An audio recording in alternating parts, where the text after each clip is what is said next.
My name is Sean Johnson. I'm a member of the organizing committee for Science Unwrapped. We are excited to have you here tonight. This is our final in our series of Science at the Movies, and I see several Harry Potter fans in the audience today. That's awesome. That is awesome. We're glad you're here. It is my, let me tell you how this works. For those of you that haven't been here, we're going to have a science talk, and I will introduce our speaker in just a moment. Following the talk, it'll last, about 45 minutes or so.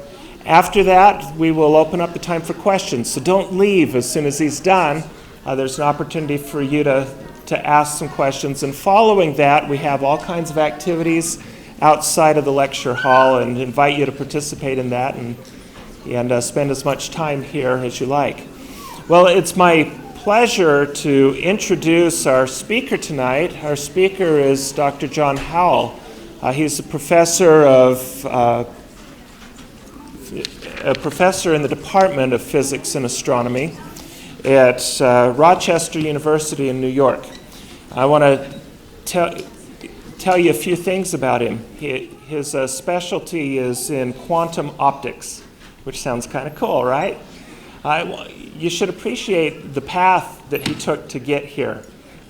Dr. Howell is a native of Cache Valley. Lived in Millville, went to high school at Mountain Crest, came here to Utah State, and this is where he discovered physics and completed his bachelor's degree here. He got his PhD in Penn State, and then did a postdoctoral work in Oxford, which is kind of cool, and before he ended up in Rochester. I want to make that point, especially for all the kids here in this room. You can grow up here in Cache Valley, and you can learn science, and you can be incredibly successful. So you should take courage in that. You're going to see a fabulous scientist tonight talking about some really cool things. And so I want to turn the time over to Dr. Howell, and let's welcome him here. Thank you.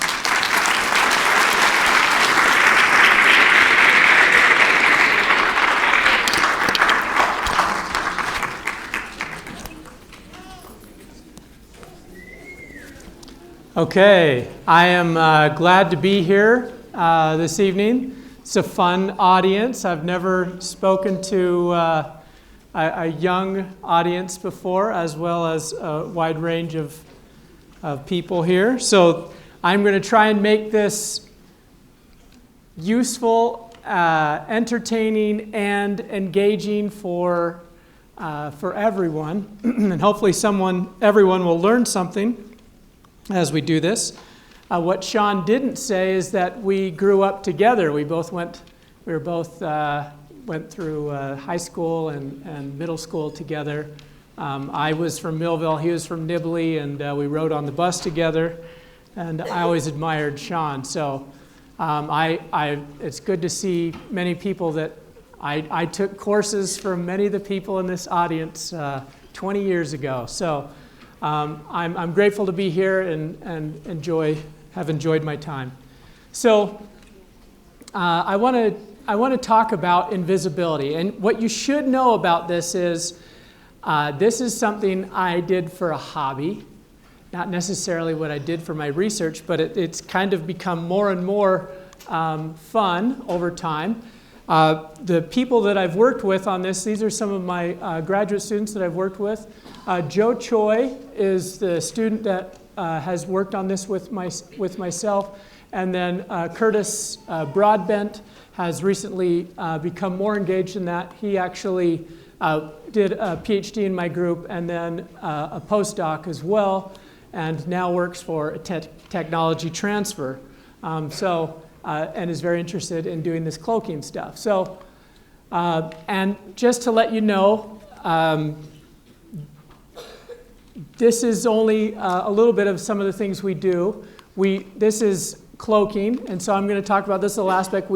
If you're interested in other branches of science, we do some other things as well. Some that I think are really fun, for example, is quantum information, sending secret information using quantum mechanics, compressive sensing, which is basically for example, one project we did was we were able to track an object in 3 dimensions in real time with only a single photon and a single detector with just a single pixel. So we could follow something moving around in space with less than a centimeter resolution using only with just single photons and with a single detector. And we also do precision measurements. We like to measure extremely small things. And fundamental studies of quantum mechanics and hot and cold atoms. So anyway, I just want to point out, this is a hobby for me, but it's turned out that every middle schooler in America really likes cloaking. So it's gotten more press than a lot of these other things that we did. So I want to start off with a little video here.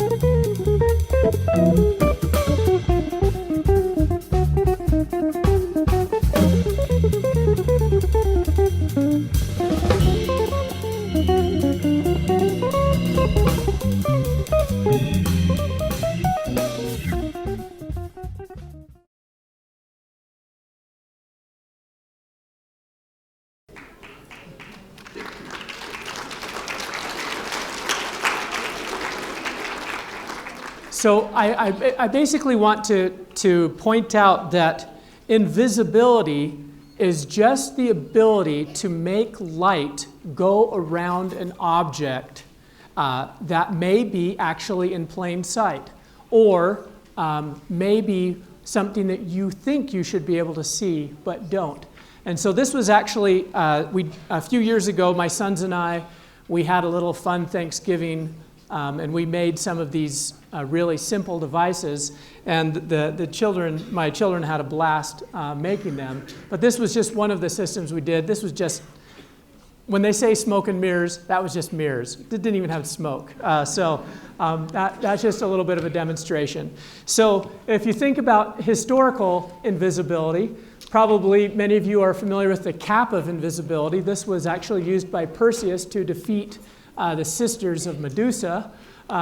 Many of you are familiar with Lord of the Rings, putting on the ring, becoming invisible. Cloaks of invisibility have been around for a long time and have played their role in many fictional characters.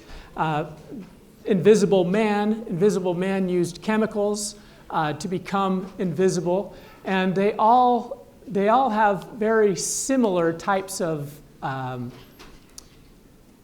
these all have a very similar type of role in which someone is trying to get away with something without having the consequences of being discovered. And invisibility does that. But I want to talk about even maybe broadening that perspective a little bit tonight. And hopefully you'll come away with why invisibility is more than just sneaking around. So there are what I'm going to call 3 major conditions of invisibility. And I hope this is understandable. But essentially, imagine this is the background right now. And I become invisible. Well, what you would hope is that someone over there looking this way would be able to see this sign. Someone over here would be able to see this sign. And someone over here would be able to see this sign, no matter if I'm there or not. You want this background to remain unchanged by my presence if I'm invisible.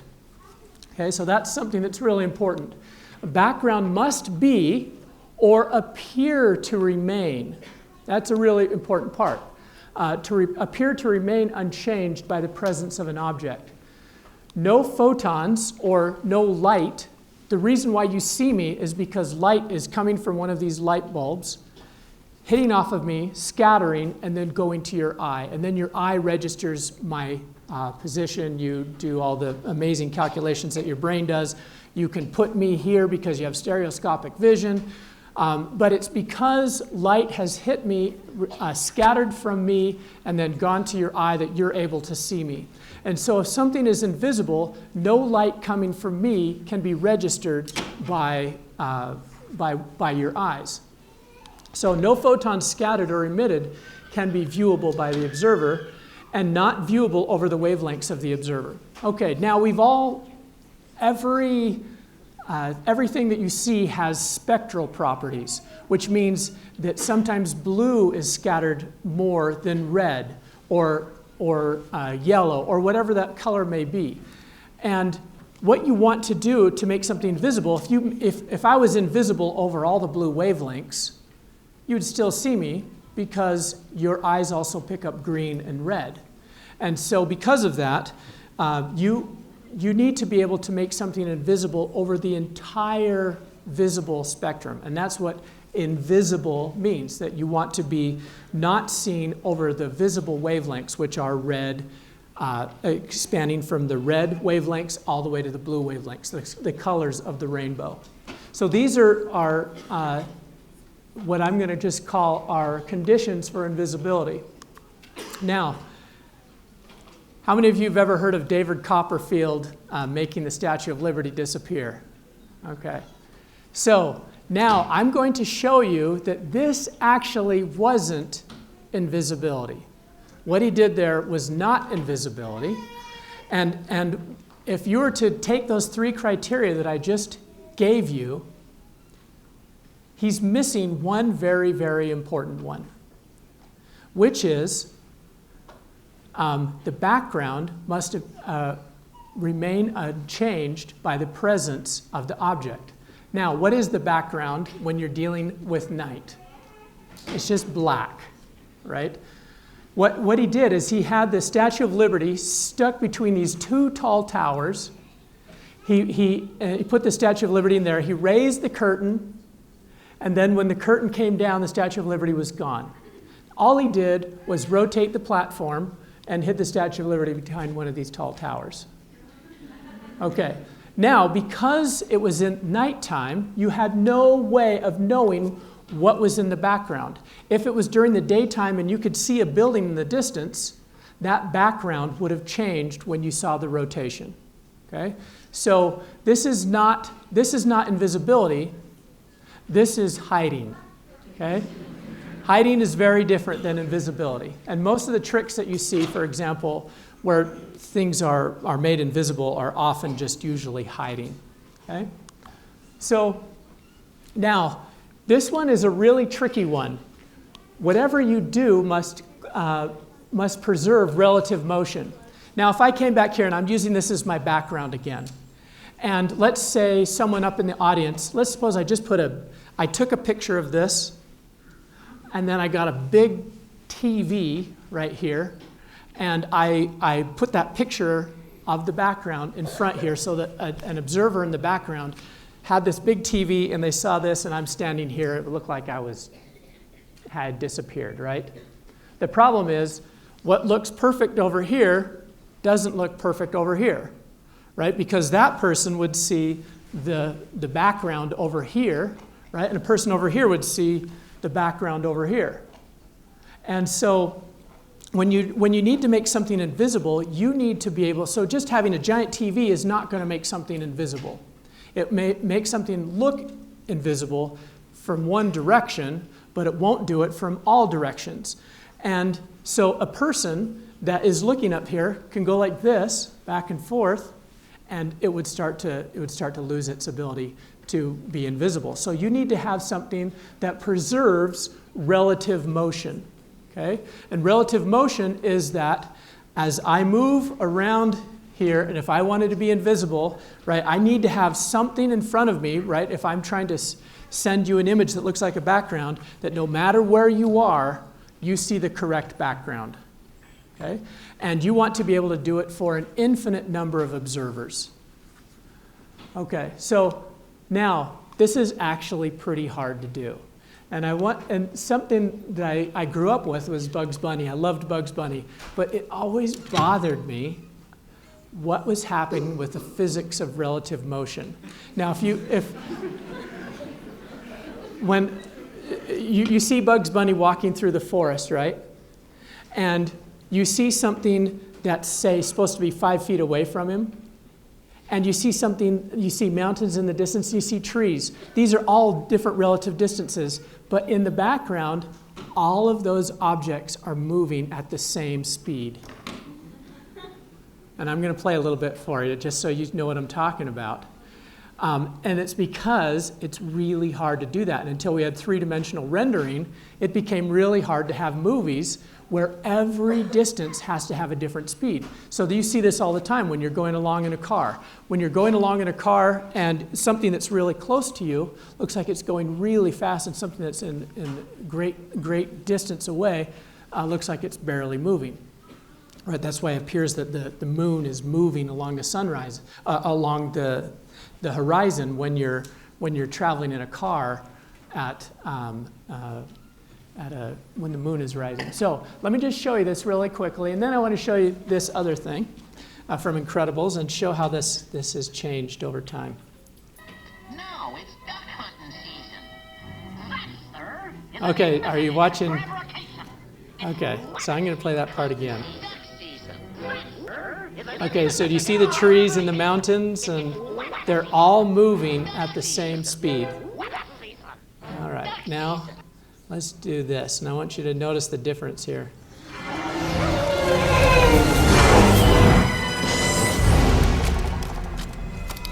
Think they're supers? Dad, remember Okay. what Mom said? What? Hey, stop talking. Hold it, freeze. Dad, run! Now just watch this physics of relative motion. They're supers. Get the boy. Show yourself.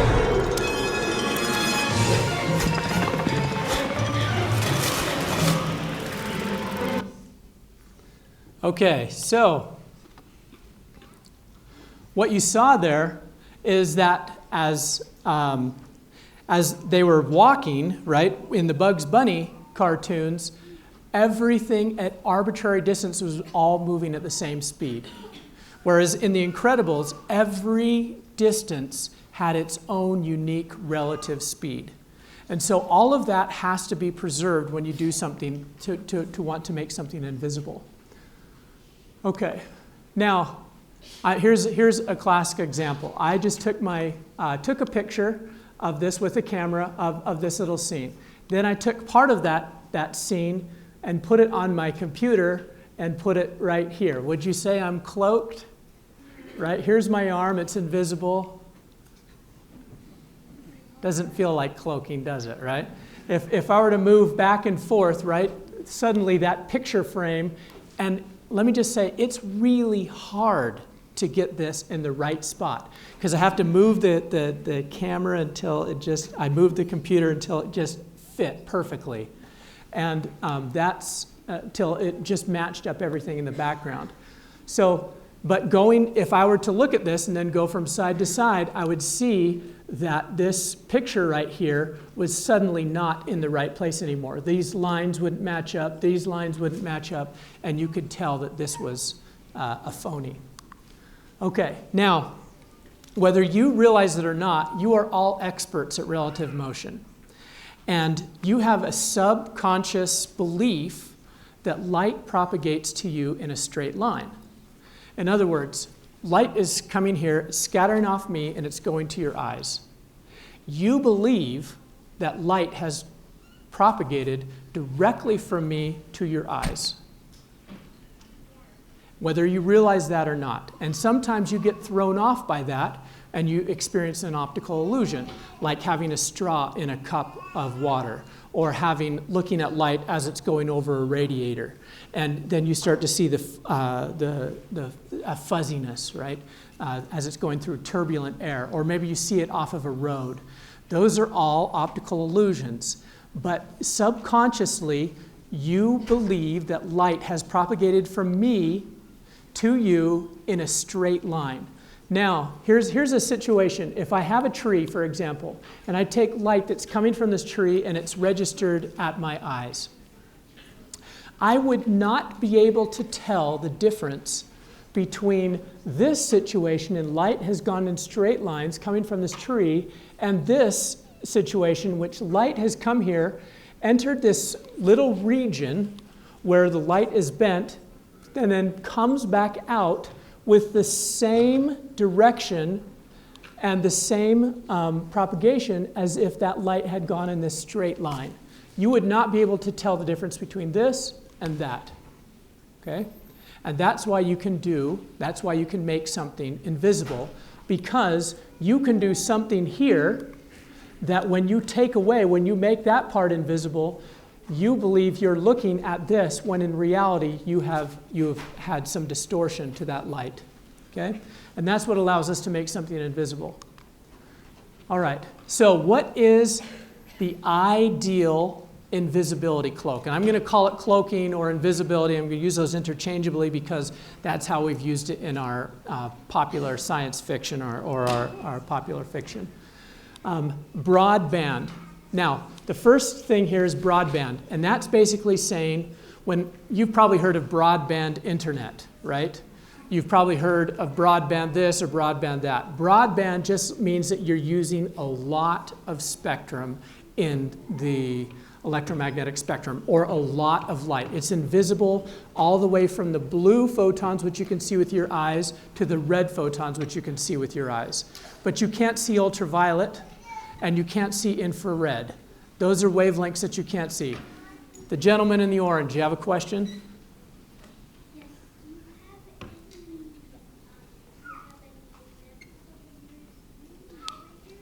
Do I have any demos? I will show you one right afterward. How does that sound? You have a question? What if you're being looked at with a thermal camera? Would it work? What if I'm being looked at with a thermal camera? Excellent question.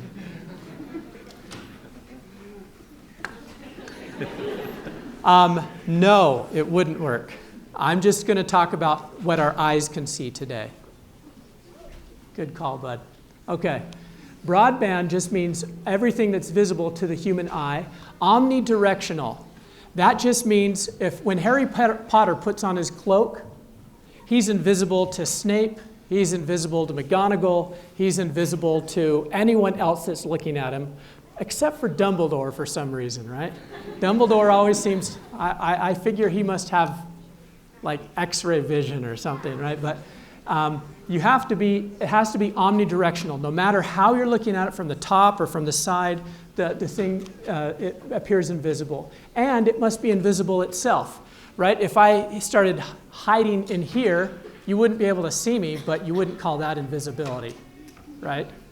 That's called hiding, okay? And we work pretty hard to hide. All right, so why cloaking?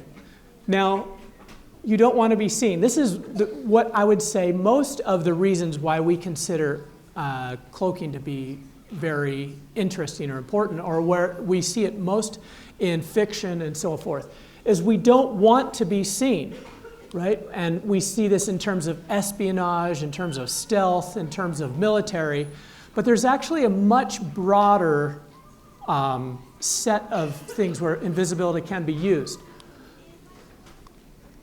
For example, you know something is there, but you don't want to look at it. You're not trying to be sneaky. You don't want to see something. And let me give you a classic example. The blind spots in a car, right? If you're looking in a car and you turn around, you see a big structural, you see part of the part holding the windows on, right?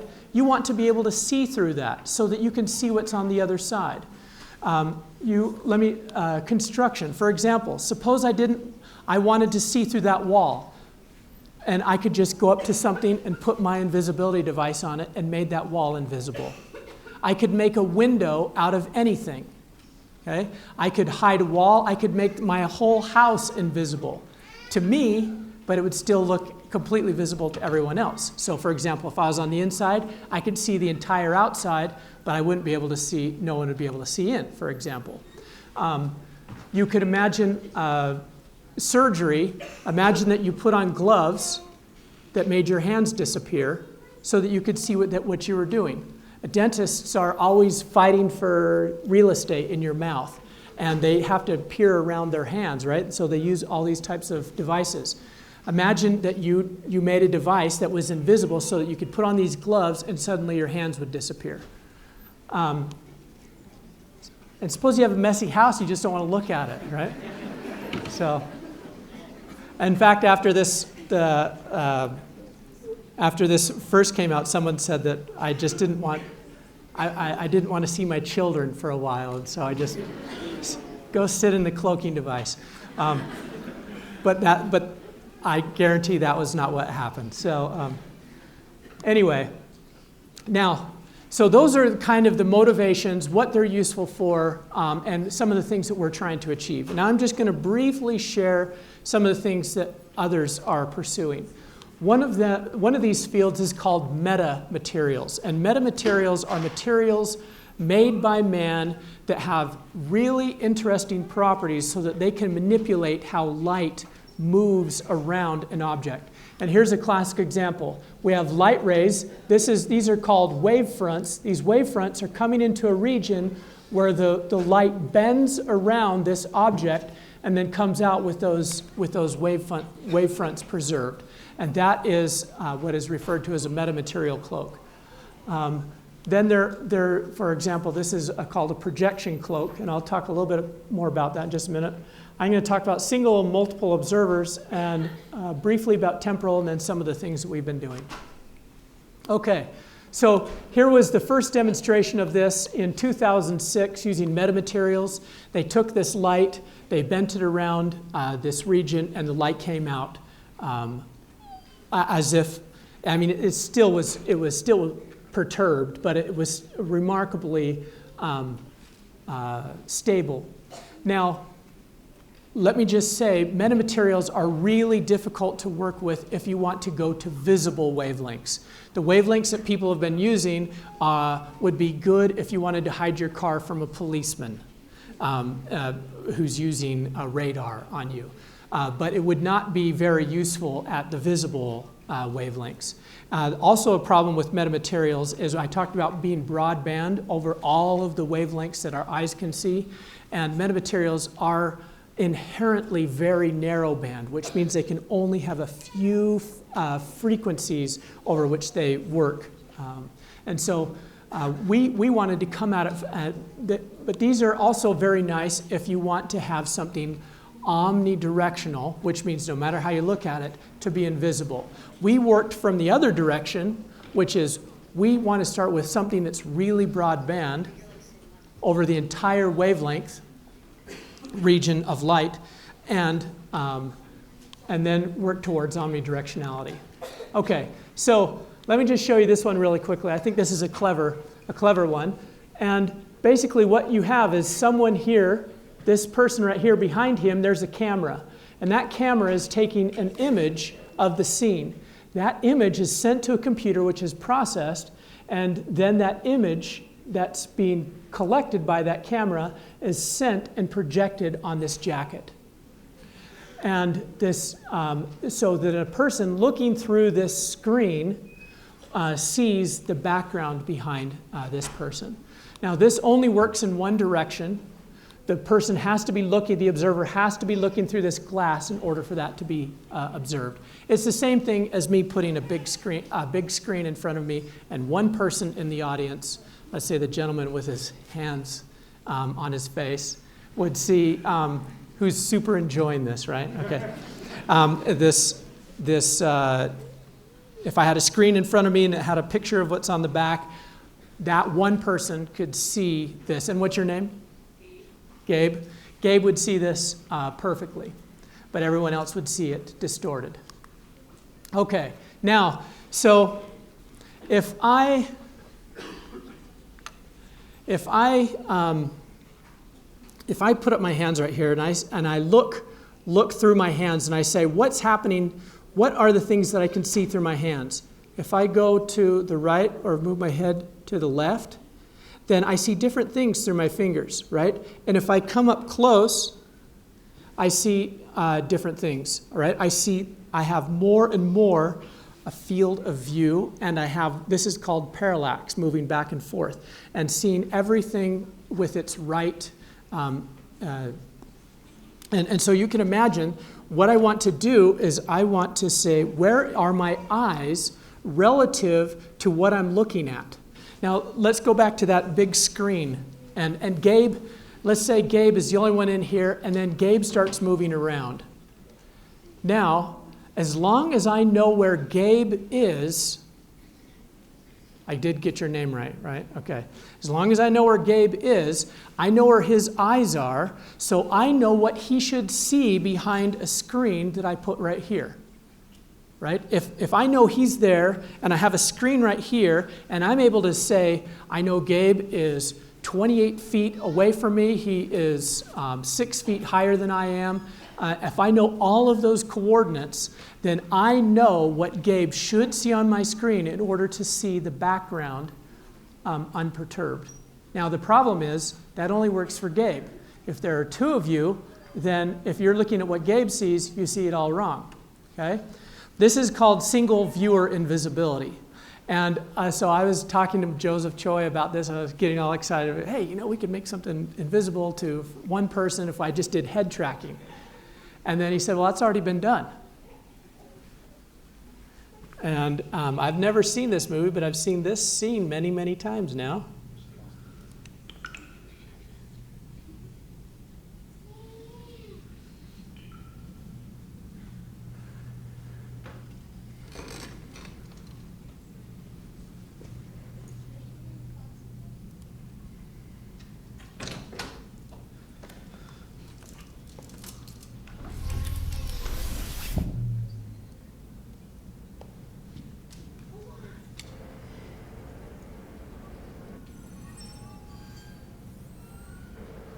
So watch how it locks onto his eyes.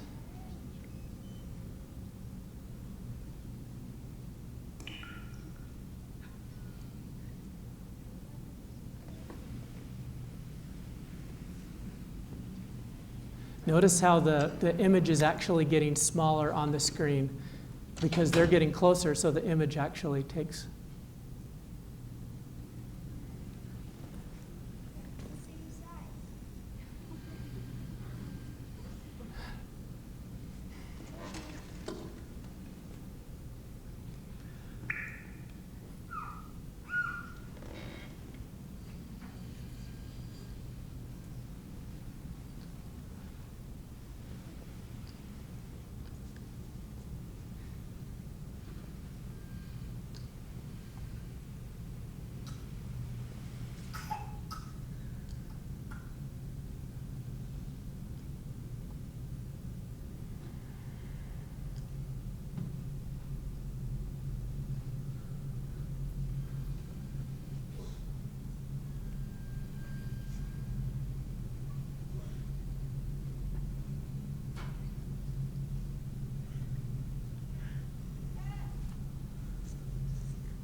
Oops. So, anyway, that's why this worked, is basically by locking onto that person's eyes, knowing where that person is relative to the background, they can project the background onto that screen so that it would appear that the background is unperturbed by the presence, by them being there. And so they were able to make that entire scene invisible. Okay, now, how I got involved with this is temporal cloaking. I read a paper by my good friend Alex Gaeta, and he did something that's called split lens cloaking. But what they were interested in was hiding something in time. So I figured, well, if I were to take the spatial equivalent of what they did in time, this is just basically lenses. And from there, it was, we just started thinking of very simple ways of making light go around an object. And this was just a fun one that we did over Thanksgiving with my boys. We just got 2 containers of water. And anyone that's ever been next to a fish tank and looked into a fish tank, sometimes you can see the same fish twice, right? If you look at a corner. Sometimes you get weird depth, and that's because light at an interface bends, and that bending can be used to make something in the middle invisible. So light that comes here bends down, goes over, and comes back. And so I went to Lowe's Home Improvement, and I asked them to cut out all these pieces of glass, and we made 2 of the worst fish tanks ever. That leaked about a gallon per 5 minutes.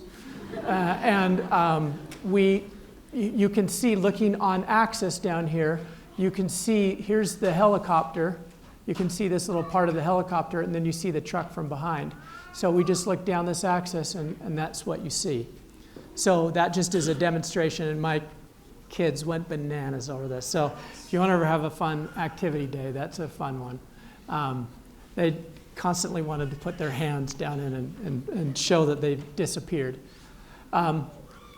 So this was the mirrors that I showed you with my 2 sons, basically just making light, guiding light going around that situation. You just hide someone in between here, and then that makes that person.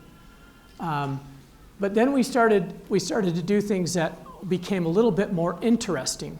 And we know very well how light propagates, or how it moves through air, how it moves through space.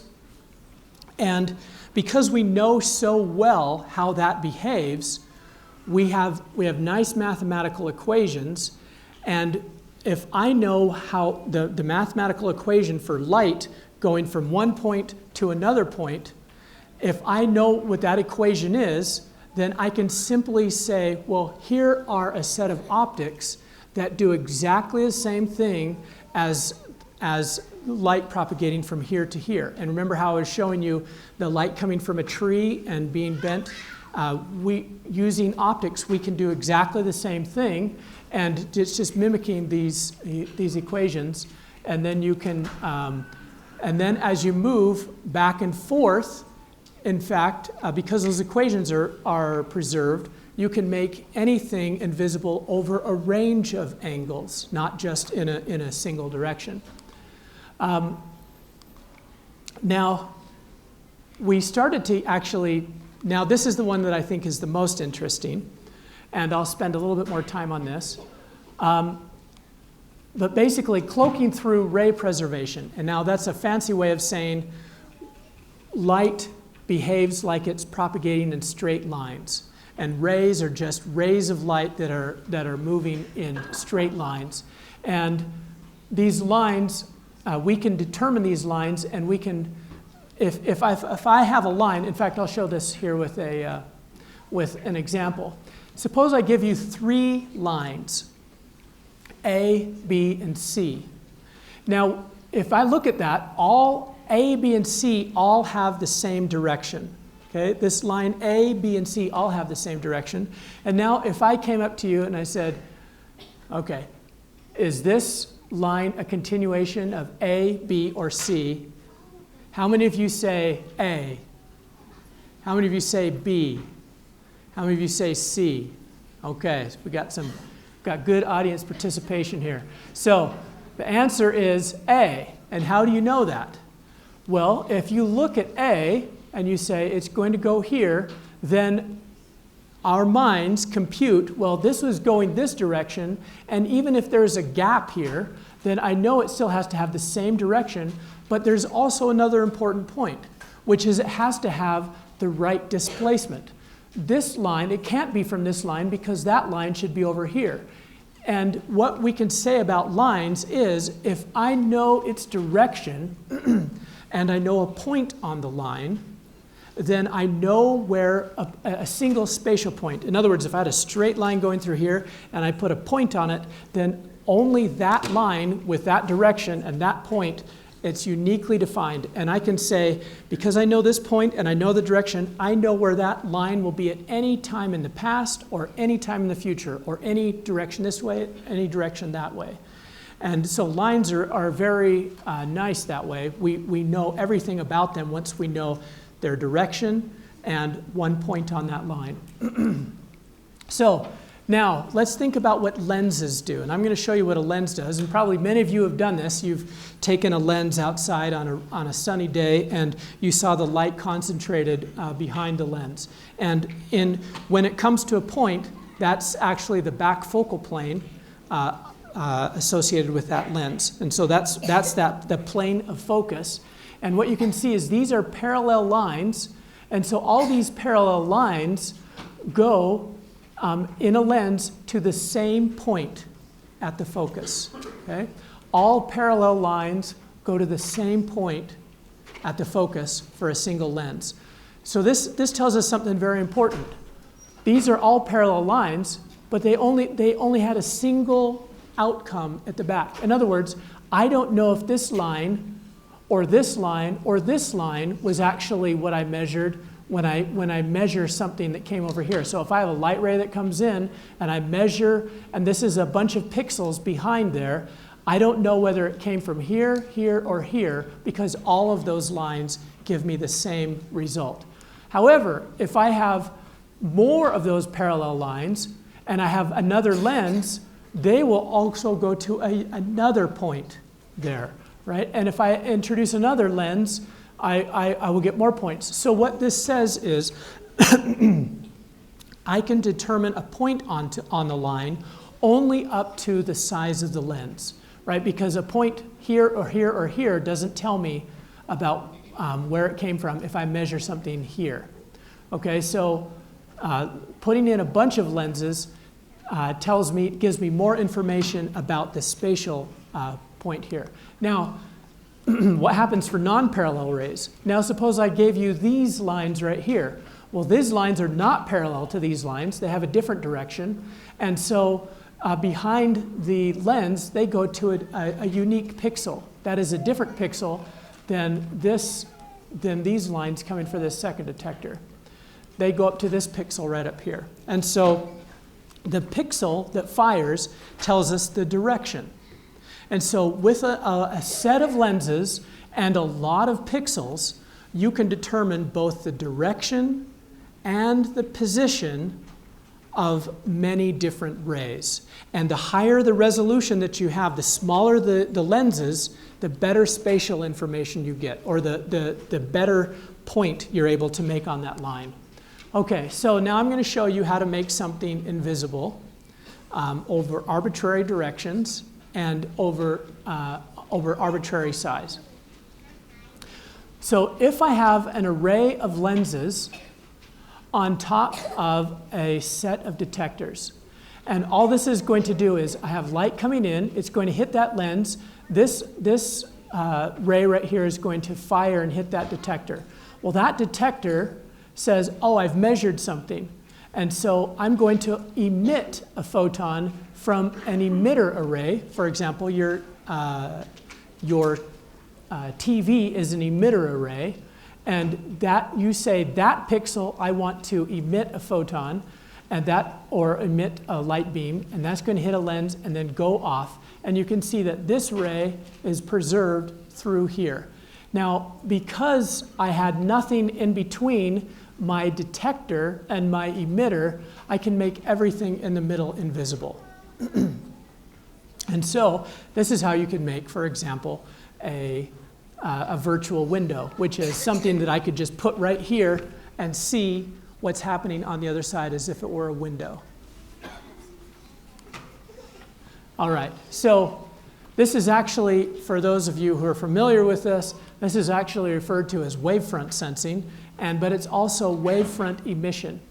And so what you're doing is you're collecting all of these rays, which is just, as I remind you, is a bunch of lines. And you're determining the point on the line and the direction of the line. And you're doing that for all of the rays in here. Okay? Once you've measured all of those, You mathematically say, well, I know where this line is going to be at any future point, and so I'm going to emit a photon or emit a light ray going out in that particular direction. And that is how you can make something invisible. So let me give you a classic example. Suppose I just have something that's circular, and I have light coming here, and it hits one of these pixels right here, and I get both the directional information and I get where it landed. I know that it should go off to this pixel. If I had light coming in this direction, I know it should come out here with that pixel. And so I can make something of arbitrary shape invisible. So let me just show what we did here as we turned an iPad into an invisibility device. By what we did is we had a scanning camera. We took that scanning camera, we got all of the images from that scanning camera, and then we made a composite image that we then put onto an iPad.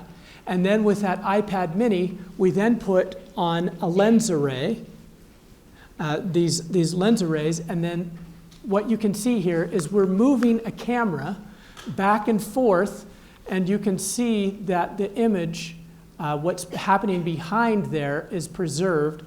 And here's what it actually would see if the iPad were not there. So you can see that the images are lined up. So this is actually a virtual window in the sense that we like to think about it. So let me just show you a quick introductory video about that.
So anyway, what we were limited by in that video was simply the resolution or the number of pixels per inch on the iPad. iPad had 326 pixels per inch. Now you say, wow, who needs more than 326 pixels per inch? I can't see that. Well, it turns out Samsung is making an 11,000 pixel, okay, so you've all got a 4K TV. Maybe you don't, I don't know, I don't have one, but I actually have a 4K phone. I just bought one. The 4K phone has 4,000 pixels along its axis.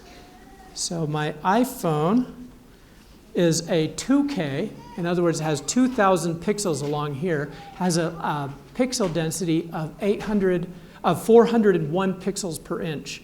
This 4K iPhone this 4K phone that I just bought has 806 pixels per inch, and what that allows you to do is it allows you to get better and better spatial resolution and more continuity in the number of directions.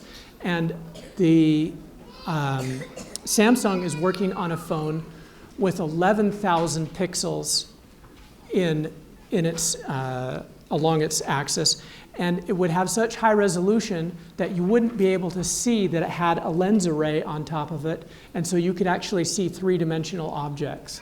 And for those of you who are interested afterward, I will show you how we've made three-dimensional objects I just took my iPhone, made an image for it, and then I can demonstrate that for you. So, but our eyes are so good that in order to fool our eyes, we would have to have phones with about 30,000 pixels per inch in order to make someone invisible at like 10 meters away. So we're not going to have, I hope you realize this, you're not going to be wearing an invisibility cloak anytime soon. We've got a long way to go, but there are some very interesting applications that we can do right now. And I just drew a little grid of what I think where invisibility can go for the future. Okay, thank you.